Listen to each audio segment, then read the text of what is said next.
नमस्कार, मैं श्यामगिरी। आज के कार्यक्रम में आप सभी दर्शकों का स्वागत है। बिहार में नीतीश गर्म और मोदी सा हो गए नर्म। बड़ी महत्वपूर्ण बिंदु है। बिहार में नीतीश गर्म और मोदी सा हो गए नर्म। परिस्थितियां यूं बदल गई बिहार में अचानक जब नीतीश गर्म हुए। सम्राट चौधरी के बुलडोजर पर नीतीश कुमार ने जो अपने फैसले सुनाए या जो फटकार लगाई, हक्का बक्का से सम्राट चौधरी रह गए। पहली बार गृह मंत्री बने हैं ना, और पहली बार ही नीतीश कुमार से गृह मंत्रालय भी छीना गया है 20 साल में। लेकिन अब बड़ी महत्वपूर्ण यह है कि नीतीश अब कंप्रोमाइज के मूड में नहीं नजर आ रहे, क्योंकि हर दिन नीतीश का जब से शपथ ग्रहण हुआ है, हर एक पल उनके विचार बदल रहे हैं। दो तरफ, एक तरफ तो सरकार चला रहे हैं नई, और दूसरी तरफ 126 के समीकरण पर उनका ध्यान है कि वह समीकरण इधर उधर न हो जाए, यानी कि विकल्प विपक्ष के साथ मिलकर के। और मोदी सरकार जिस तरह से लगातार घिर रही है, जिस तरह से परिस्थितियां बन रही है, और मोदी सरकार में जिस तरह से इस्तीफे का दौर चल पड़ा है और खुलासे एक पर एक हो रहे हैं, तो नीतीश कुमार भी थोड़ा सा अलग रूप अपना दिखा रहे हैं। और एक बड़ी महत्वपूर्ण बिंदु कि भले एसआईआर को लेकर के ललन सिंह ने पार्लियामेंट में जो भी बातें कही हो, या मोदी सरकार में रह करके जो भी कह रहे हो, लेकिन ललन सिंह के अंदर भी अब एक डर समा गया कि भाई मोदी के साथ तो अपना राजनीतिक करियर सही नहीं है। मोदी के साथ रहने में राजनीतिक करियर जो है वह खत्म हो जाएगा आने वाले वक्त में। इसलिए समय की तलाश करो, विकल्प जैसे मिलता है छोड़ दो साथ। यानी कि इसका मतलब आप दर्शक समझ रहे हैं कि साथ रह करके भी साथ यह नेता मोदी के नहीं है।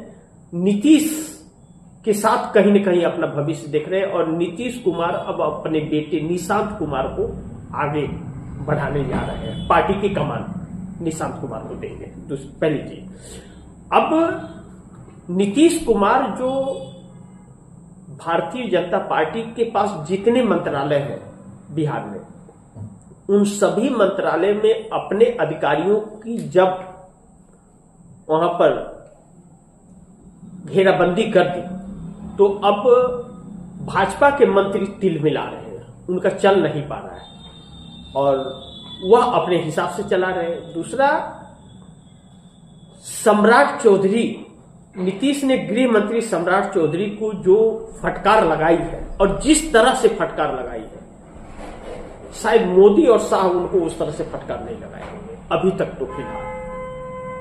हालांकि मोदी शाह एक ऐसे नेता है कि जिसकी तुलना किसी से नहीं की जा सकती।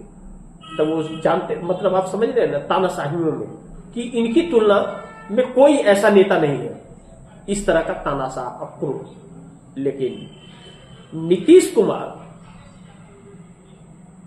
गृह मंत्री सम्राट चौधरी को जो बने हैं, डिप्टी सीएम भी है, कहे कि गृह मंत्री अभी नए नए बने हो ना, हाँ, थोड़ा संयम रखो, और यह बुलडोजर जो चल रहा है वह बिहार को मंजूर नहीं।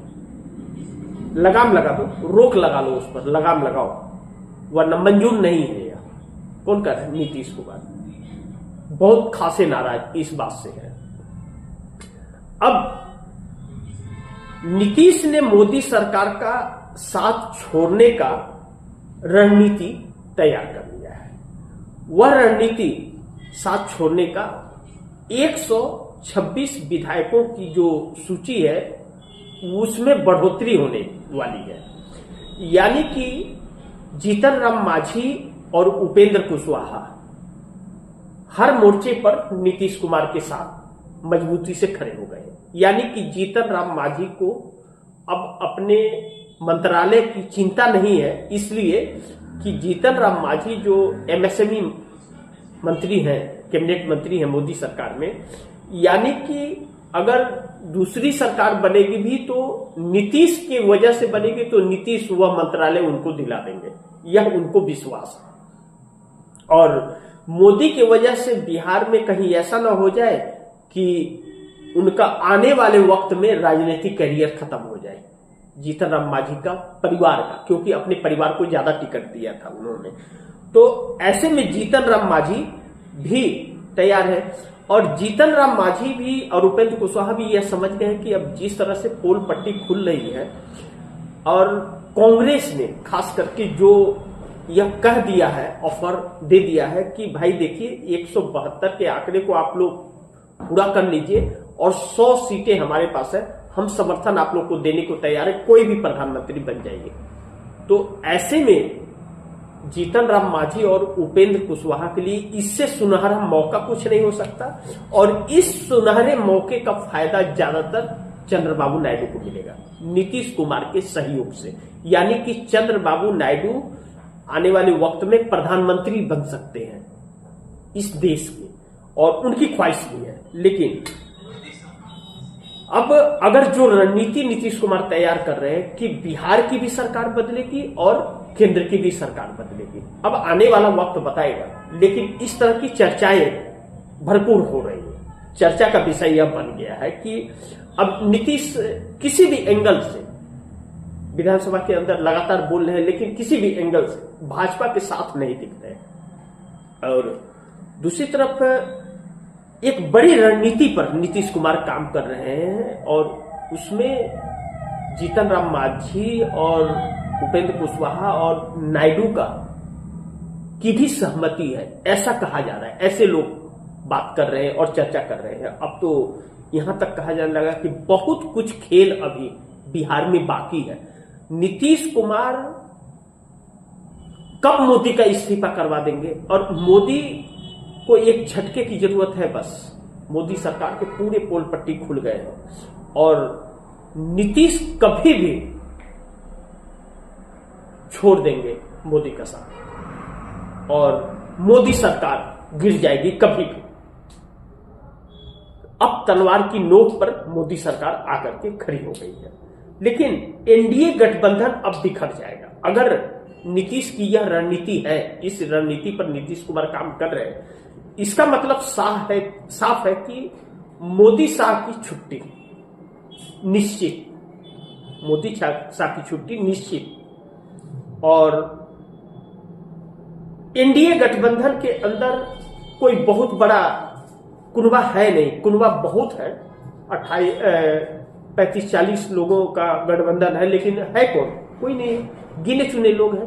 कौन है? चंद्रबाबू नायडू है, एकनाथ शिंदे है, नीतीश कुमार है, और कौन है? जीतन राम मांझी है, एक विधायक सांसद के साथ, और चिराग पासवान सांसद के साथ। लेकिन चिराग पासवान भी मोदी के साथ कितने दिन रहेंगे इस बात की गारंटी नहीं है। तो ऐसे में एनडीए गठबंधन बिखर रहा है, और मोदी के इस्तीफे का वक्त आ गया।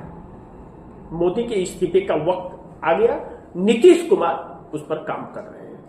तो आप दर्शकों की क्या राय है और क्या सुझाव है, कमेंट बॉक्स में जरूर दीजिएगा। इस खबर को ज्यादा से ज्यादा शेयर कीजिएगा, अपने दोस्तों को भी कहिएगा आगे शेयर करें। आपने अगर चैनल को सब्सक्राइब नहीं किया, सब्सक्राइब कर लीजिए, अपने दोस्तों को भी कहिएगा चैनल को सब्सक्राइब करें। मिलते हैं अगली खबर के साथ, तब तक के लिए नमस्कार।